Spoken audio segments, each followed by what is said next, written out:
My name is David Mayu. I'm with the Port of Nanaimo, the Director of Communications, and I'm here with Port Connect 2020. I'm here with our guest, Ryan McGillis, who's the General Manager with the BC Vehicle Processing Center. And I'll just ask Ryan a couple questions, ask him about some trends and things, and he'll be able to tell you lots about the Vehicle Processing Center. We're proud to be providing another edition of Port Connect. So this is our third edition. This is the first virtual edition, and that's for the safety of employers and employees, you, the viewer. We are in partnership with Work BC, Nanaimo, and key marine-based employers in the Vancouver Island mid-region. They're unique skills to work in the marine-based industry, and we wanted to be able to make that connection as a port. That's how we get our business done, and how we can reach with global benefits and have global reach. We work with our partners and with marine industry-related partners. So I'll be asking Ryan a few questions, about five or six questions or so about trends in the industry, what he's seeing, and how would you get on board with the organization. And contact information will be provided at the end so that you'll know how to get a hold of Ryan. So thank you for linking today with us, and good luck with your search. So let's get over to Ryan. So Ryan, thanks very much for being with us today. Thank you for having me. Yes, absolutely. Excited about this. So can you tell us a little bit about the BC Vehicle Processing Center? Yeah, so the BC Vehicle Processing Center, or BCVPC, received its first vessel on March 8th of 2019. And we receive vehicles that were manufactured overseas and for the Canadian market. This is the first new facility to open up in a long time to receive new vehicles for Canada. And it's at the Nanaimo Assembly Wharf. So we repurposed there's a pulp shed there, and that is now where we process cars for the Canadian market. And they get received here and they head across BC and into Alberta. Okay, all the way into sort of regional distribution then from here. Yes, that's right. Yeah. And so they come from Europe. Now, what's the route that they take? How do they get here? So those ones leave Bremerhaven, and then they head down the east coast of North America. They pick up product on the east coast, and they head through the Panama Canal. Right. And they make a stopover in Long Beach, and then they come up to us, and they're back way around. So it's a full around the world trip. Right. So definitely a global reach for us with this particular kind of product distribution. That's correct. Yeah. Yeah, that's pretty cool. And so since March of 2019, when you had the Tranquility Ace, I believe was the inaugural ship that came into us, it's been pretty steady all the way through, despite the fact that there's been some economic upheaval in the world, and still seeing steady flow of vehicles coming into the port here.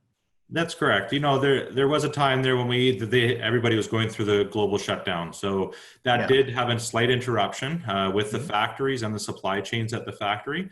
And we are now starting to see that stabilize. There was a little bit of disruption for a number of months, but we were still receiving vessels at that point. But we're starting to see things starting to come back. Nice. Okay. Any other trends that you wanted to mention that you're seeing out there in the industries? Well, right now, with everything that has gone on with COVID, it has caused a bit of an upheaval on supply chains. And we're starting to see some of that stability return. And the markets are across Canada. You know, we've seen year over year in some regions are higher than they were in 2019 for sales. Granted, there are still some areas that are not performing as well. So overall, there's a slight increase in volume, but it's good. We're on the right path for the recovery here. Great. We got some good things to look forward to, which is fantastic. That's right. If Ryan, if somebody wanted to, and they were interested in coming in and doing some work with, what kind of workers are you looking for? What kind of things are you needing here at the port? So at our facility, we start out with there's a couple different roles that are there. We have yard attendants. So those are our staff that are moving vehicles around the yard, shuttling them around the yard, getting them ready for the truck drivers to transport out of our facility. And they also assist with processing the vehicles. So they are moving cars around the lot and reparking them. And typically we start out, entry into our facility would be as a casual laborer to do a yard attendant's work. And then after that, there's an inspector's role, and they do inspections of the vehicles for quality control and putting throw-ins in the vehicle. And then we have red seal technicians, and those ones are there for if there's anything that needs to be dealt with by a technician. But all in all, to get into our facility or start employment starts as a casual, and then you work your way in from there. Wait, okay. So a ship arrives, as it did on Saturday, arrives early in the morning, and then departs usually around 5 o'clock, around 1700 in marine time language. We have, you could think about the ship comes in and there you see all the activity and what's going on, but that doesn't really represent the amount of work that needs to be done because it's several days for the process to occur. Can you just kind of expand on that a little bit for us? Yeah, so the vehicles, they come to us from the factory. So we basically are double checking the vehicles for any potential imperfections and putting market specific throw-ins into the vehicle, which would be owner's manuals and tires manuals and items like that. Verifying the keys are there from the factory and verifying all the components that were supplied by the factory are there before it gets distributed to the dealers for sale.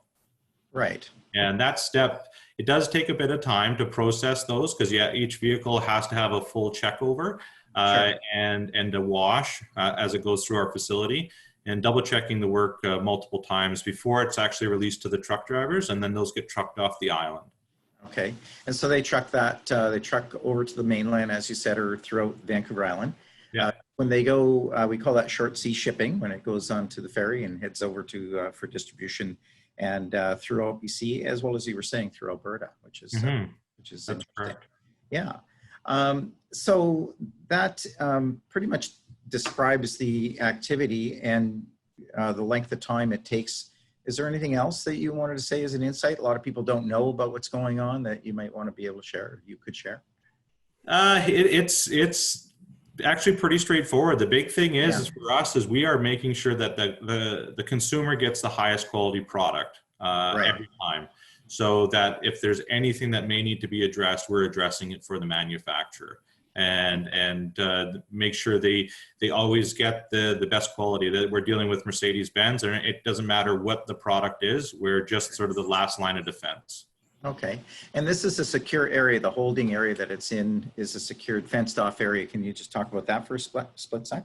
Yeah, because it is foreign goods, it's a sufferance warehouse. So before they're not customs cleared, they come into our facility after discharge, and then CVSA will give us clearance to release the product.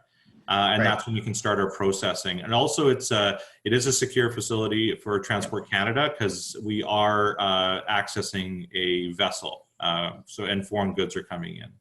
Right. Okay. That's interesting. That's great. So it is has a high security level and part of the customs, part of Transport Canada. So it's pretty important part of the distribution and a responsibility that you bear on behalf of the residents in the area and Canada. So you're part of that whole distribution center as a port. So I don't know if there's anything else to cover at this point. How would somebody get a hold of you? What's the best way for somebody to get a hold of you if they're interested in working? So we always post postings up on Indeed, and also we do post at times up on LinkedIn. Right. Okay. And like I say, the big thing here is to keep an eye out for any casual. So if you are interested in our facility and trying to become a team member, look at Indeed, and that's where we'll post, and it would be a casual position that would come up for there typically. Okay, and that comes under the BC Vehicle Processing Center. That's correct. The acronym BCVPC, correct? Yep. Yeah.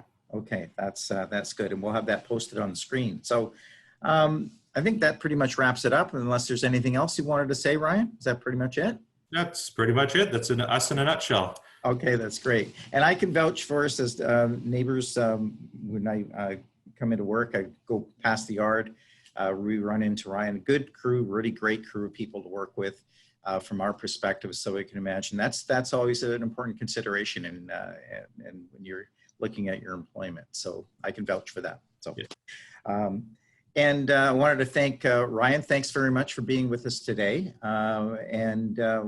You basically have it. If there's any other questions you have that maybe we didn't cover, just to let us know. We'll make sure that Ryan has a chance to respond to that on your behalf. And thanks for your interest in Port Connect 2020. Thank you, Ryan. And this is a production of the local marine-based employers working with Work, BC, Nanaimo, and the Port of Nanaimo. Thanks very much. Thank you, David. Have a good day. You too. Okay.